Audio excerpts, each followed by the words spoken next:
سلور قسمه جهنميان به داسې وي چې د هغې د وجې به نور جهنميانو ته ډېر زیات تکلیف وي. اول نمبر دا داسې جهنمي به وي چې هغه به په زنځیرانو باندې به تړلی شوي وي د خپونه او د ملاګانو د پاسه به د سکروټو ډک صندوق په د ده د پاسه پروت وي او دی به کله اور له منډې وی او کله به ځي ګرمو اوبو له به منډې وی. دویم نمبر به هغه کس وي د قیامت په ورځ په جهنم کې به هغه کس وي چې دی به په ځان پسې دا کلمې راکاږي او روان به وي. دریم نمبر به هغه کس وي چې د ده د خولې نه به وینې ځوي یعنې سقا نهونه او وینې به د ده د خولې نه روانې وي. او څلورم نمبر به هغه کس وي چې د خپل بدن غوښې به خوري. دا څلور قسمه خلک وي. نو اول نمبر به دا جهنمیان هغه خلکو له لاړ شي کم خلک چې ځانونه یې تړلی د هغې په خپو کې زنځیران وي او د پاسه پې صندوق وي او هغې کې سکروټې وي داسې او د هغې د ملاګانو د پاسه به وي او کله به اور له منډې وی او کله به ګرمو اوبو له منډې وی. نو هغه خلکو له به دا جهنمیان ورشي او دا به ورته ووایي الله جل جلاله مو نور هم تباه کا ستاسو د وجې خو مونږ ته ډېر زیات تکلیف دی. الله ته به وایي یا الله پاکه د دوی د وجې خو مونږ ته ډېر زیات تکلیف دی یا الله پاکه مونږ له خیر دی سزا راکه نوره هم ډېره سزا راکه خو زمونږ د خوا نه دوی لرې که ځکه د دوی د وجې مونږ ته ډېر زیات تکلیف دی. هغې ته به وایي الله جل جلاله دې تاسو نور هم تباه کړي. تاسو څه داسې ګناه کوله په دنیا کې چې نن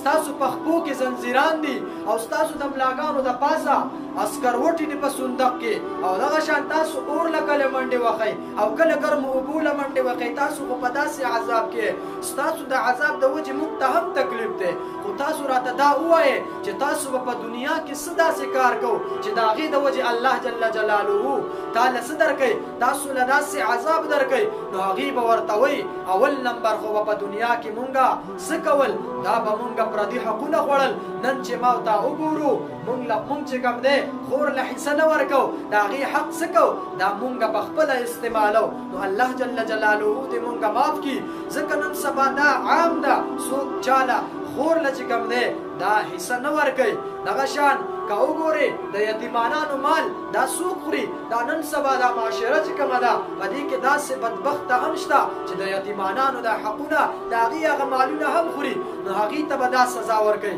ورته به وایي چې موږ به په دنیا کې دا سزا کوله داسې کار به مو کوو نو اوس راله الله دا سزا راکوي. دویم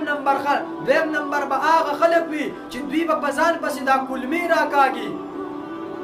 نو هغې به دا جهنمیان به هغې خوا له ورشي ورته به وایي چې الله جل جلاله دې تاسو نور هم ذلیله کړي تاسو دې نور هم تباه و برباد کړي. خو تاسو راته دا ووایئ چې تاسو به په دنیا کې داسې څه کار کوو چې نن تاسو په ځان پسې دا خپلې کلمې راکاږئ. هغې به ورته وایي چې موږ به په دنیا کې د وړو بولو نه ځان نه منې کوو ځان به مو د وړو بولو نه را منې کوو ځان به م د وړو بولو نه دا نه بچ کوو. او که نن سبا وګورې نو دا واړو بولو نه خلک په څه ځان نه بچ کوي ځکه کوم انسان چې مونځ کوي نو دی به د وړو بولو نه ځان بچ کوي. خو چې کوم کس مونځ نه کوي او بېهوده سي نو دی چرته هم ځان د وړو بولو نه بچ کوي. نو انشاءالله تاسو خدمت کې دا عرض دی چې تاسو مونځ مه قضا کوئ ځکه چې تاسو مونځ ګزاره یې نو تاسو به د وړو بولو نه د غټو بولو نه به ځان بچ کوئ. نو هغوی به ورته وایي مونږ به په دنیا کې د وړو بولو نه ځان نه بچ کوو. دا نن چې مونږ په ځان پسې کلمې راکاږو الله دا عذاب راکوي او زمونږ د عذاب د وجې تاسو ته هم تکلیف دی. نو مونږ به په دنیا کې دغه کار کوو چې مونږ به د وړو بولو نه ځان نه بچ کوو. نو عرض مې دا کوو چې د وړو بولو او د غټو بولو نه چې کم دی ځان را منې کوئ ځکه د دې ډېر سختترین عذاب دی. او دغه شان الله جل جلاله ته به بیا دا نور جهنمیان ووایي چې یا الله پاکه مونږ له عذاب نور هم راکړي نور عذاب را له هم راکړي. خو زمونږ د خوا نه دا بدبخته خلک دا لرې کړي الله به یې بیا لرې کړي. دریم نمبر به هغه خلک وي چې د دوی د خولو نه به وینې ځوي او سقا نهونه به د دوی د خولې نه روان وي په دې عذاب کې به دوی مبتلا وي. نو تپوس پتې وکړه شي دا جهنمیان به راشي او په دغه خلکو پسې تپوس پتې وکړي چې ای بدبخته خلکو تاسو به په دنیا کې څه داسې کار کوو چې نن تاسو له الله جل جلاله دا عذاب درکوي چې ستاسو د خولې نه دا بدبویي او دا وینې څوي ستاسو د خولې نه روانې دي. نو دوی به ورته وایي دا جهنمیان دا کوم چې په دې عذاب کې اخته دوی به ورته وایي چې موږ به په دنیا کې د ګناه د کار نه مزه اخسته نن سبا که وګورې خلک فلمونه فخاج چیزونه ګوري او د دې نه مزه اخلي او که نه اخلي به د تاسو باندې فیصله نو مزه دې اخلي نو د قیامت کې به بیا دغه شان عذاب خوري دوی ته اوس وګورئ تاسو الله جل جلاله دې موږ د داسې قسمه څیزونه دې موږ له الله جل جلاله هغه چې کوم دی د دې نه دې موږ رامنې کړي ځکه موږ هم ډېر زیات کمزوري یو هر انسان کمزوری دی ټول مسلمانان د خپل ځان ته سوچ وکړي چې موږ څومره کمزوري یو موږ د الله جل جلاله څومره ګناهګار بندګان یو او څلورم نمبر به هغه خلک وي چې دوی به د خپل بدن غوښې خوري د هغې نه به تپوس وکړي دا جهنمیان به ورشي تپوس به دې وکړي چې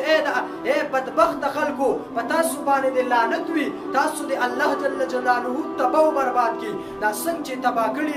نور دې هم داسې تباه و برباد کړي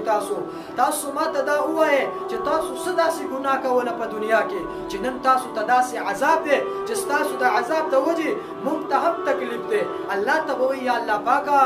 یا الله پاکه موږ له عذاب نور هم ډېر کې خو دوه بدبخته زموږ د خوا نه لرې کې دا بدبخته زموږ د خوا نه لرې کې د دوی د دې عذاب د وجې موږ ته ډېر زیات تکلیف دی یا الله پاکه نو هغې به هم ترې لرې کړي نو هغه به کم خلک وي دا د ځان د بدن دا غوښې چې خوري دا به هغه خلک وي چې ده به غیبت کو وایي دې نه به تپوس وکړه شي چې تاسو به په دنیا کې څه داسې کار کو څه داسې د ګناه کار به مو کوو چې الله تاسو له دا عذاب اوس درکوي چې تاسو د خپل بدن غوښې خورئ هغې به ورته ووایي چې موږ به په دنیا کې غیبت کو موږ به په دنیا کې چغلخوري کوله نن سبا که وګورئ هر کس چې راجمع شي یو مجلس جوړ کړي په هغې کې غیبت شروع شي بیا الله جل جلاله دې موږ د غیبت نه هم وساتي الله جل جلاله دې موږ د چغلخورۍ نه وساتي نو دا موږ چې په دنیا کې دا غیبت او چغلخوري کوله نو نن موږ ته الله جل جلاله دا عذاب راکوي عرض مې دا کو چې تاسو چې کوم دی موږ ټول د الله جل جلاله بندګان یو